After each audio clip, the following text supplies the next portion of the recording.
Our aim is to give you the insights you need to feel genuinely informed.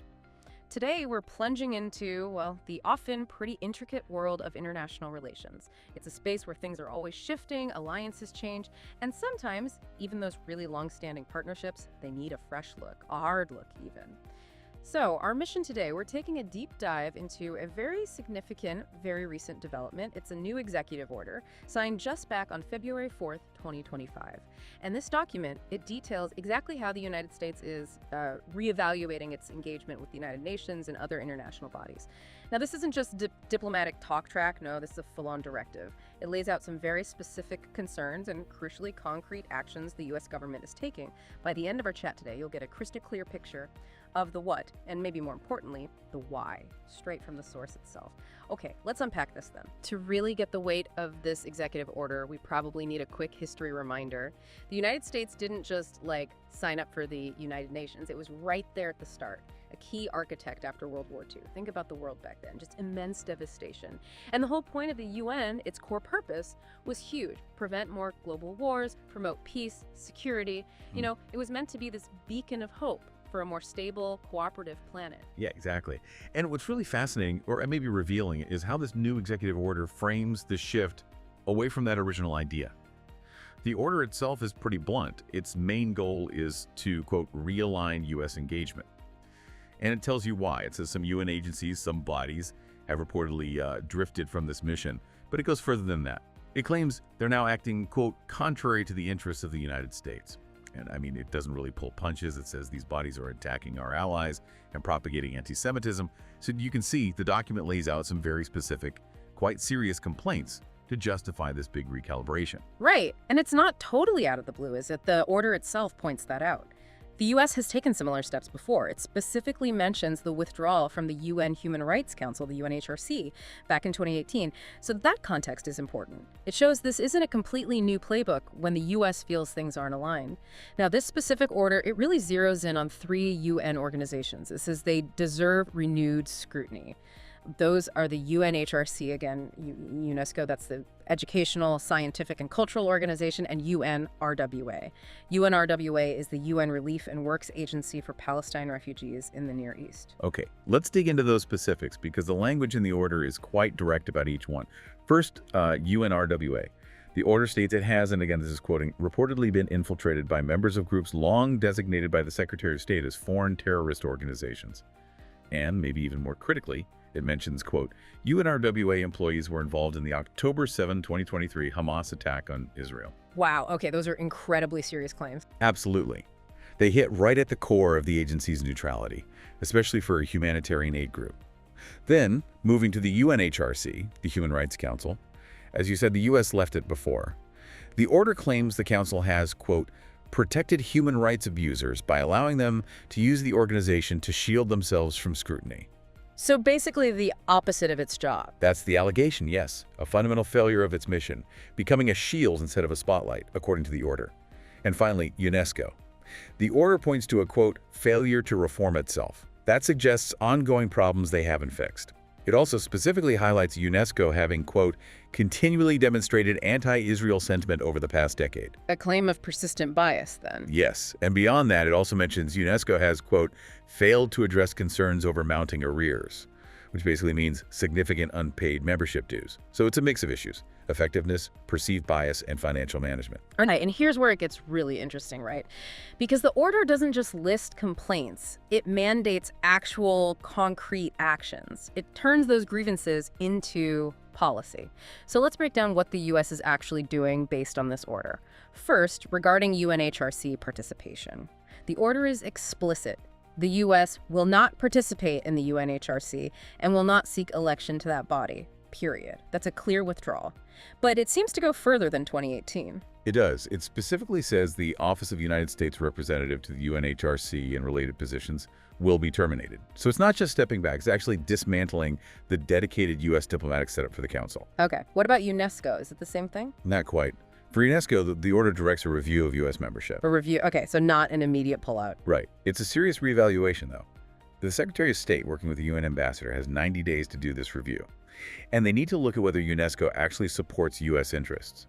and specifically calls out analyzing any, quote, anti-Semitism or anti-Israel sentiment within UNESCO. So a very focused look at alignment and those bias concerns. Exactly. Then there's the money. That always makes a difference. What about UNRWA funding? That's very direct.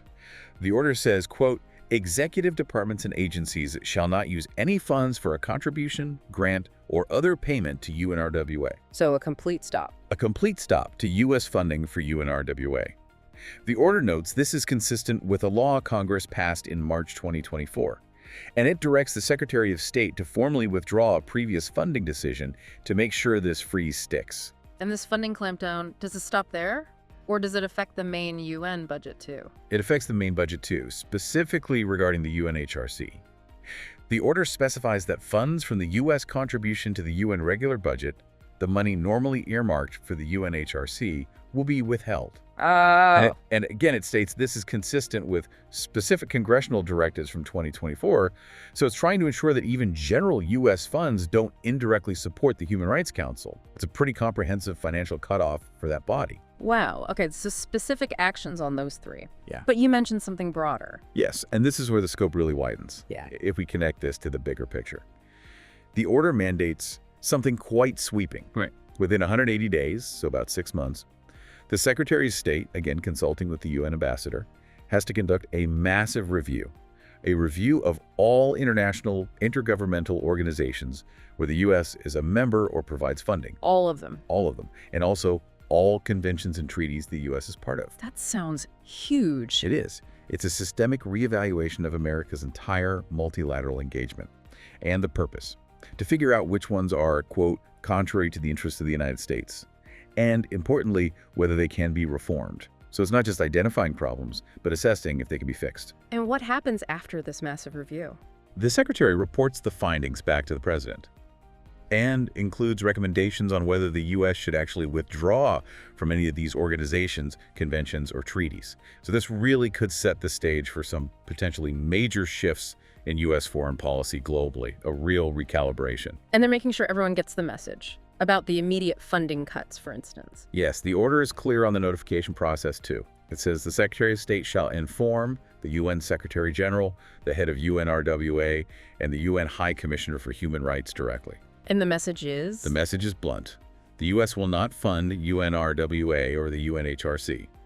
And crucially, it will not satisfy any claims to pay 2025 assessments or prior arrears by these organizations. So no new money and no paying back old debts either for those two. According to this order, yes, that's the directive. It's a clear signal on the financial front. This raises a question, though. What's the actual legal force of an executive order like this? Good question. The order touches on that in its general provisions section. It clarifies a few things. First, it doesn't override existing laws or budget rules. It has to work within that system. It also says implementation depends on applicable law and, whether Congress actually appropriates the money. Okay. But here's a key legal point for you listening. It explicitly states the order is not intended to and does not create any right or benefit enforceable at law or in equity. Meaning? Meaning it's basically an internal instruction manual for the U.S. executive branch.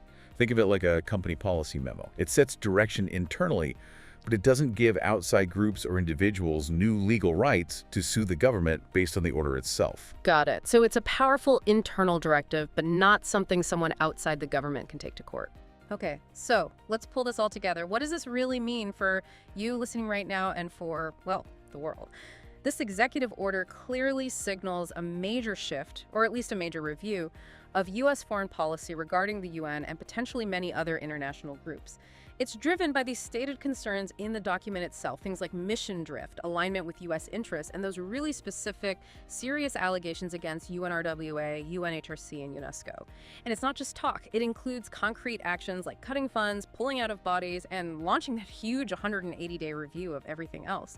It feels like a fundamental reassessment of America's role in these multilateral institutions. So to recap what we've learned in this deep dive, we've identified the specific organizations under the microscope, we've heard the reasons given in the executive order for this scrutiny, the U.S. government's stated position, and we've detailed the precise actions being taken or seriously considered in response. Yeah, and the stated goals here are pretty unambiguous, right? The order wants to ensure U.S. engagement with these international bodies lines up squarely with its own interests and values. So as you watch global events unfold, it's worth thinking about how these specific U.S. actions, the funding cuts, the participation withdrawals, this massive review, how they might ripple outwards. How might they reshape debates and policies on things like human rights, international aid, even cultural cooperation on the world stage? These moves definitely send strong signals. Absolutely. This order really throws a spotlight on how dynamic and sometimes how tense these international partnerships can be. It definitely leaves us with questions to chew on. What further questions does this raise for you about the future role of the U.S. in these big global institutions? And how might these kinds of shifts impact that global balance of cooperation and, well, power? Something to think about.